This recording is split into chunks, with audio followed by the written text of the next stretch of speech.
if someone could have told me when I was a little boy dreaming about being a kids TV presenter that don't worry about it, work hard, keep following your dreams, and one day you'll be on a stage in front of all these lovely people with Tim and Jez from the Utah Saints behind you, dancing with us and bouncing with a rectangle. I wouldn't have believed them. So follow your dreams. Hello, it's Grace Garcia, and I'm very happy to be at Shropshire Camp Bestival, joined by one of my childhood heroes, Phil, aka Mr. Maker. Make it, Mr. Maker! Mr. Maker! How are you doing today, Mr. Maker? I'm very well. Good. I'm very honoured to be interviewed by you, Grace. How's your day been so far at Camp Bestival Shropshire? It's been brilliant. The best thing I think about this festival is that it is truly a family festival. It's for all ages. We did our show with the amazing Utah Saints, and out front there were kids dancing of all ages.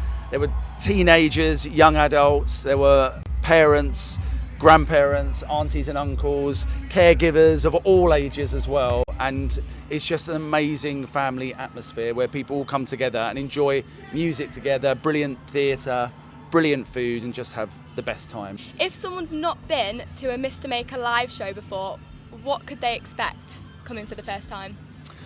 Well, if you're someone that's watched Mr. Maker on CBeebies over the years, you might be expecting it to be an arts and crafts demonstration, which actually here at the festivals, it's not. It is about being creative and expressing yourself and having fun. And there's definitely arts and crafts in terms of the theming in the show. But when we get to a festival, our show is about music, about having fun, and it's about the shapes as well. Funny enough, I'm probably most like Rectangle because he is the tallest and the clumsiest. Yeah, he is great. I also like the dance move for the square. I am a square! Do you remember the dance move for the square? I do. Here we go. Oh, we got a good beat in the background. I know. Gokwan's soundtracking us, I think. Very good. It's very good of you to organise that. Yeah, I know. For the Just interview. for this interview, Gokwan soundtracking. Yeah. And you mentioned the collaboration with Utah Saints, which worked really well. Might surprise some people when they first hear it. How did that come about? Well, it came about because of Camp Bestival, which was amazing. Tim and Jez are heroes of mine, and I just loved, particularly in the 90s, I just left school and I started really getting into dance music. I don't want to say that I was a DJ because I know you are an amazing DJ. I tried to be a DJ at college and I had lots of fun.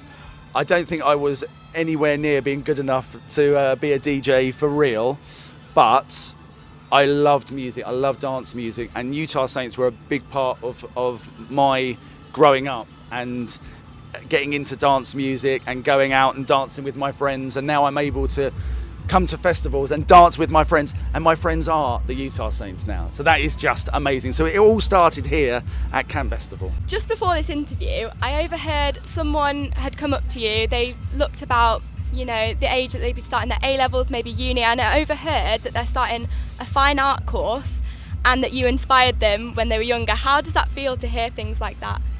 Yeah, it's amazing. It makes certainly me and my colleagues at CBeebies, we feel very humbled when we hear stories like that, because we feel very, very passionate about CBeebies, and it's been an amazing channel to work for, and it's meant so much to our lives and our careers. But the reason it means so much to us also is that we know it means so much to the families, not just in the UK, but actually all over the world, where CBeebies has gone to all different parts of the world. And I'm very fortunate with Mr. Maker as well, that the show has been on CBeebies here and in different countries, but also it's been on other channels in different parts of the world as well. And I've been fortunate enough to meet young people and people like at the festival here who have actually grown up and they're now parents themselves, but they used to watch Mr. Maker and now they've rediscovered Mr. Maker and they're watching it with their kids. And to hear also young people say that they felt inspired by the show makes me feel very proud, and I know makes the team who make Mr. Maker feel really, really proud as well, because it's what we want to do with Mr. Maker. It's about teaching art techniques and trying to encourage people to be creative and have fun. And the fact that we can actually meet people who tell us that that has happened, and we've inspired them in some small way to get involved with arts and crafts is incredible. And it's a real privilege, it really is. So yeah, it makes us feel very proud. I'd love to ask you, what is your favourite thing about being Mr. Maker?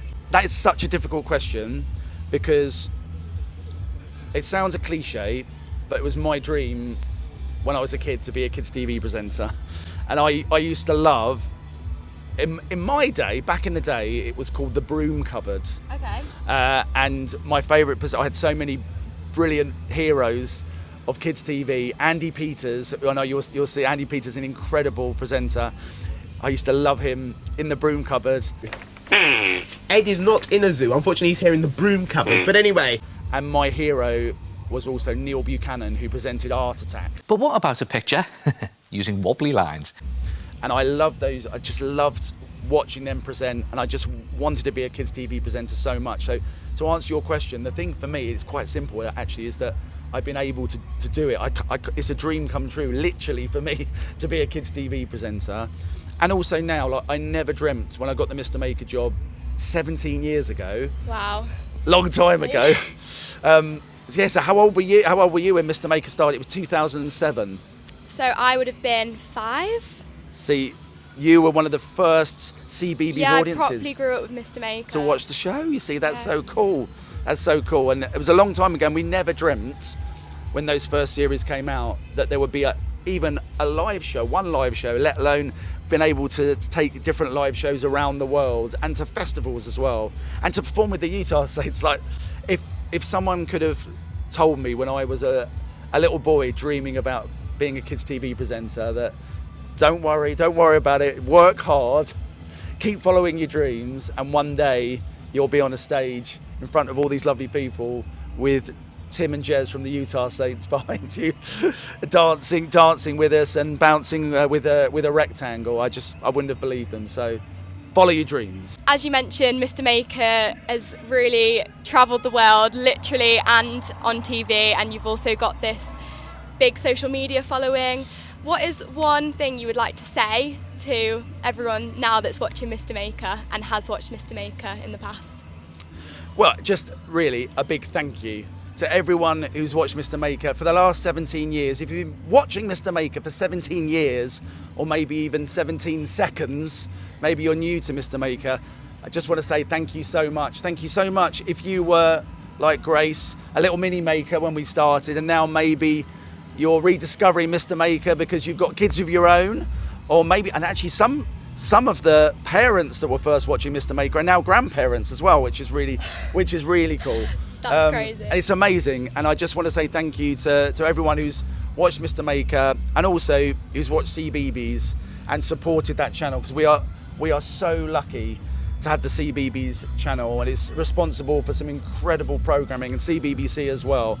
And for me and my colleagues to be a tiny part of that, we are so proud. But it's only possible because of all the amazing little ones that watch the show, but also the grown-ups as well. We're so grateful to be part of your family life. So just want to say a big thank you. And thank you so much, Phil, Mr. Maker. Thank you, Grace. What an interview. Probably just one. Thank you. Yeah.